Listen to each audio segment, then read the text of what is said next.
Right then, so this is a video inside of a video, so I think this one's going to go out after. So the video previously is going to be all this getting wrapped and sorted and everything, but while that were getting sorted, it was time for Owen to finally fix the oil leak that just ruined my brand new drive at home. So the rocker cover's off, which we'll look at that in a second, but as you can see, this is very similar to just an inline 5, nothing much different. Obviously the mirror image, so it's a few little differences. But the main thing, the cam, I don't know if you can really see from there, but this is going just a little bit on the edges, not a lot, but knowing what we know about these, it's not really going to start affecting things too much. Economy is terrible anyway, so I'm not going to start changing cams and stuff like that at this moment in time. One thing to note, which is probably helping and not helping at the same time, the oil leak problem, but this little like deflector plate or whatever you want to call it, probably got a better name, that's not on the inline 5s, but they're more sat up, so I think that's to stop the oil gathering at the back of the rocker cover. But if you look here, it's leaking on this corner here, isn't it? Oh, when you start gumming it up already. Basically, I'll move it. But you can see here where it's gone a little bit flat here. This is where it's leaking all the oil out. So Owen's just going to sort that out now. Put a bit, because these are I think 250 or 300 quid or something like that for a new one. For how much labour it is to do it, this is worth a shot. So we're just going to put some sealant on it, see what happens. Worst case, it still leaks oil, no worse than before. I can't see it being worse than before. And then if it still does, we'll buy a new rocker cover and away we go. But 200 odd quid in a car that's worth what this is worth, not really what I want to do. I'm still tight. So yeah, we've got a few little bits and bats that we want to do maintenance wise to get it ready for this camping trip. So we've got to put some more fixings back in these because we broke them. We never managed to get out sorted for that yet, but it's not affecting how it drives.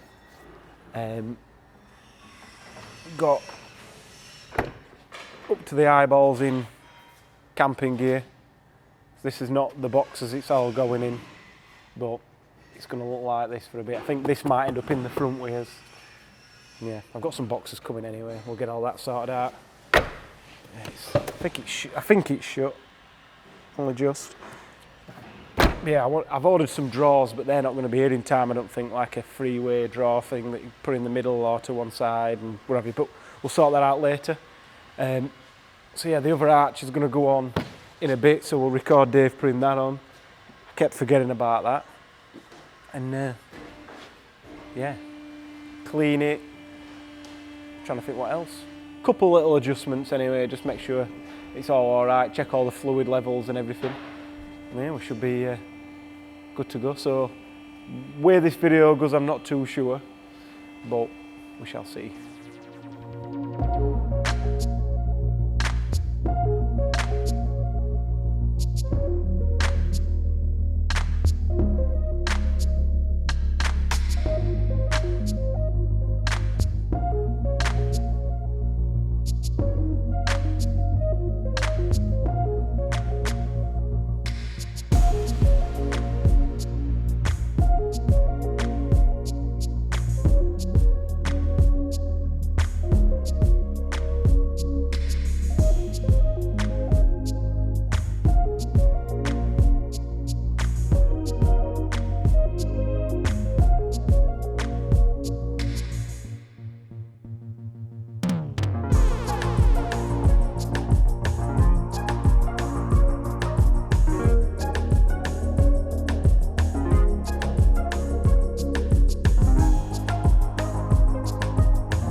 So, we managed to sort the rocker cover out, no more leakage now.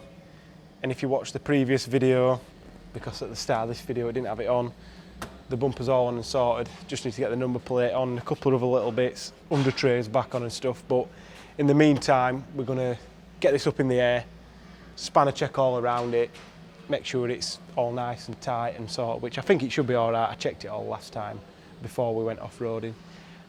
It's had a bit of hammer since then. And then, yeah, I'm trying to think if there's not much else really to do on it, just some last minute final touches, bit of coding, because we're going to have to code the parking sensors out, which we might have to code all the parking sensors out, stop it beeping at me. And we're going to have to put some resistors in the fog light wiring, because it's not happy about these LEDs, because this does like the turning lights, which is good when you're off-roading dark, which I don't think we're going to be, but we'll put them on anyway. And obviously it's the fog lights, it's just flashing and beeping at me, which is annoying.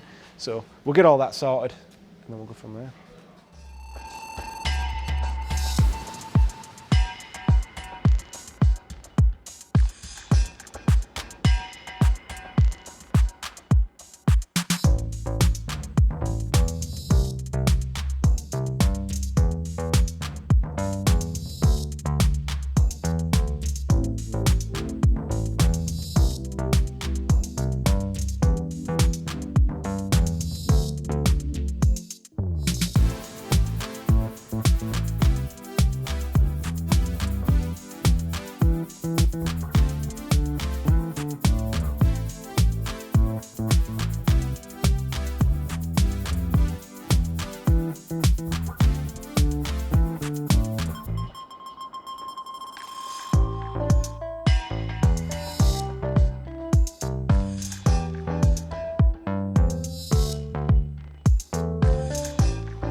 So it's about 3:30 the day before I set off at 9 o'clock in the morning to Wales.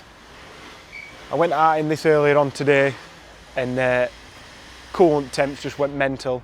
Only time it's ever done that when I was really deep, stuck in some mud and let it have it. So obviously shrouding the front more with this intercooler didn't help us. So a bit painful. But it was my day off yesterday as well, and Tom went out in the car and he said it was doing some weird stuff, because if you remember, we got the map sensors flowing, the turbo were flowing the opposite way around to what it should do. So we've ended up having to make these looms basically to join each end of the map sensor to the other side, if you get what I mean. So they're basically switched over now. So we had to sort that out yesterday while I were off.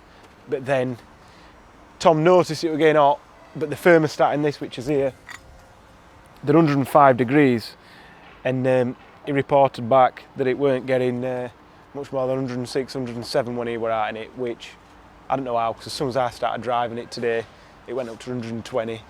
It never got past 120, but it went up to 120, and the light come on telling me it's getting hot and all this stuff.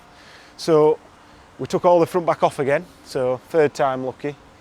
And what should have been done when we stripped it all down before had not been done, and that was jet washing all the radiators. So I think I took a couple of pictures of the fan chock full of mud, and the radiator was just completely covered in mud as well. It didn't look as bad from the front as it actually was at the back, but we jet washed all that off, put a couple of little speed holes in me where there's a bit of air going in there, but that's nothing.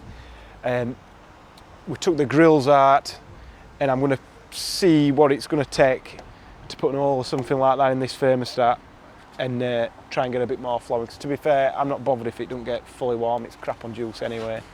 And the old thermostat, which I threw it all away, it never got warm with that, which I could have just swapped it and put that on. But what's making it even more stressful is I couldn't get the gasket for this in time, so I've had to send my mum off to go get it for me, which is not ideal. So yeah, we're up against it, as I'd like to describe it. I've not even got anything for tomorrow. I've got the back sorted, so if we have a look here, there's not that's how much room I've got in there. Got George some schoolwork, so I'm taking him out of school for one day, and then the boot's full of gear, but I've still not got any food or any stuff like that. So that's the next job after I've done this. So I'm going to pull this apart, see if I can stick an hole in it somewhere, and we'll go from there. Yeah, that was it. It didn't fly anywhere. Right.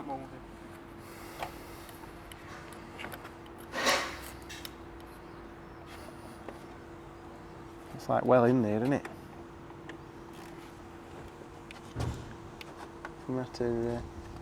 That's why you can't buy it separate anyway.